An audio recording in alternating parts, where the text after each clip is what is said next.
but we've got AgriTalk going for you strong. And joining us right now is Emily Skor, the CEO at Growth Energy. Emily, it's good to talk with you again. How are you? I'm great, Chip. Always good to talk with you. Great. You know, one of the things that I've been doing a few market outlook webinars, virtual meetings, whatever you want to call them. And the question has been coming up on ethanol. Is ethanol going to be able to recover in 2021? What does the ethanol recovery look like in 21? And then we got a piece of really good news, and I'd kind of forgotten about how good our ethanol exports were in 2020 until we got the final summary, and it's what, 1.3 billion gallons, Emily? That's a really good number. It is a good number, and it is good news, and you're absolutely right. As I look into my crystal ball, there's a lot of opportunity for us in the global marketplace. 1.3 billion gallons, that's what we exported last year. That's around our 2017 export levels. And what was exciting about our exports is, while it's down relative to 2019, it's not down as much as our domestic demand was. Right. Much of that is because we were actually able to export more industrial ethanol into markets like Mexico, for example, or India. But as we look ahead, there is a global movement afoot to achieve aggressive clean energy goals. I think the 2020 export numbers reflect that. We're going to continue to see growing opportunities abroad as countries are having the same conversation we're having here in the U.S. How can we have clean air? How do we reduce our carbon footprint? How do we do it immediately? And how do we keep fuel affordable for all consumers? Yeah. Talk a little bit more about that industrial ethanol. What specifically is the use there for the industrial ethanol? It's for a variety of uses. In some cases, it's for food or beverage. In some cases, it's for sanitizer as well. Okay. So two important markets for us there are India and Mexico. On the ethanol fuel side, Canada is our number one trading partner.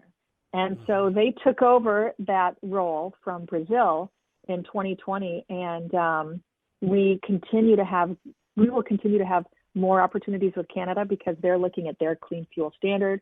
They've made a commitment to have an E15 blend by 2030. So we're going to continue to see some good opportunities with our friends to the north. Okay, excellent. You know, and it might surprise people that some oil-rich countries are importers of ethanol, and that's because of the octane value, correct?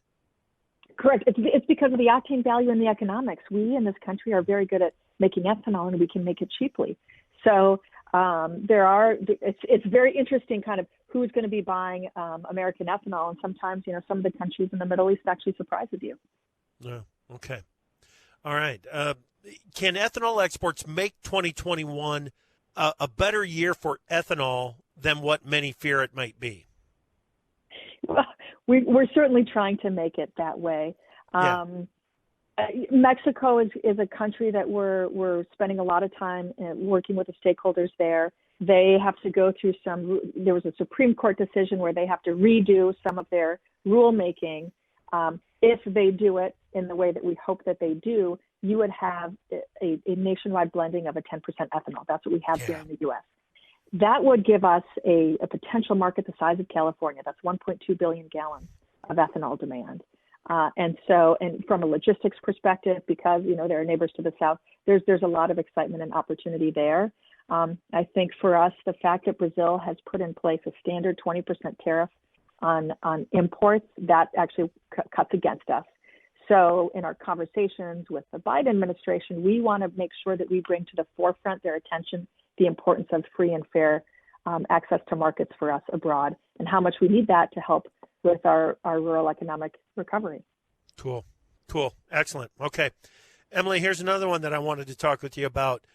I'm not going to say congratulations yet, but I'm feeling really good about what is happening in the ethanol conversation that is taking place right now, because those that are ethanol supporters have been putting labels like low carbon, efficiency, environmentally friendly labels on ethanol for a long time.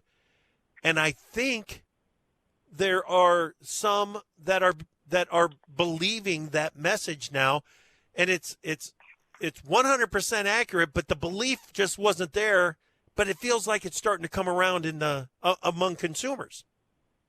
I think it's starting to come around. I mean, what we're seeing is a real acceleration around climate. Of course, a big part of that is you look at the leadership in Washington. Yep. And the good news for us is we have such a great story to tell.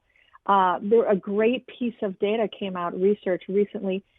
Ethanol has a 46% reduction in greenhouse gas emissions relative to gasoline. That is your standard ethanol made from your standard corn. And so that's an astounding number. That's an astounding improvement. And so we need to make sure that policymakers understand we've got to accelerate consumers' ability to get a 15% blend, because you do that now and it's going to be affordable. It can be used in today's cars. We don't have to wait for a new car down the road. It can be used in today's auto fleet. And so that's the story that we need to continue to have with consumers and with policymakers too. Yep. Well, the policymakers are getting behind it. There's some legislation at the state level, at the national level, to promote the infrastructure and the conversion that might be needed in some of the stations out there to put the higher blend rates and E15 out there for the consumers, right? Yeah, I mean, Iowa, of course, is the standard bearer for ethanol policy, and so we certainly applaud Governor Reynolds. She recently introduced legislation that would move to make an E15 blend the standard fuel in Iowa by 2025, and that's fantastic. So that'll give more Iowans access to cleaner and more affordable fuel options, and it will also put Iowa at the forefront of decarbonizing our transportation sector. So way to go, Governor, and hopefully that gets momentum and gets passed. At the federal level, you're seeing our champions now. We have a new Congress. So they're introducing bills that they have been introduced before in the new Congress. So looking at infrastructure dollars, making sure that EPA expedites approval of new technologies and new pathways. So we're seeing a lot of activity and productivity coming out of our congressional champions, coming right out of the gate. It's exciting. Yeah, it really is. And it feels like some of this legislation at the federal level, one of the reasons it's being pushed is because the Biden administration, on one hand, seems very open to biofuel and what it can do to improve or reduce greenhouse gas emissions. But on the other hand, Emily, we continue to hear the conversation about electric vehicles and building up the infrastructure for electric vehicles. And I think some people are having trouble putting those two things together, a future full of EVs that still has ethanol in it. How do we answer that? The answer is we can and we must have both in the future. And so you're right, there's a lot of dominance of kind of a conversation around electrification. But what's very important for President Biden and his entire administration to understand is you cannot achieve your climate goals without ethanol, without using more ethanol in the gas tank for every car. There was a recent report came out from the Rhodium Group, a very well respected climate analysis firm, very much respected by the progressives. And that organization said, absolutely, we cannot achieve our goals without biofuels. So the answer is you need all of the above. We need every tool in the toolbox. And we are a solution and a tool that's available today. It's affordable for every community, and it can be used in today's auto fleet. So we just have to kind of keep hammering home that message and keep reminding policymakers and reminding ourselves that the internal combustion engine, that's going to be the dominant engine and vehicle on the road for years to come, for decades to come, even if you look at the most aggressive modeling. And so for that reason, let's use as much ethanol as we can and decarbonize as quickly as we can. Right. Okay.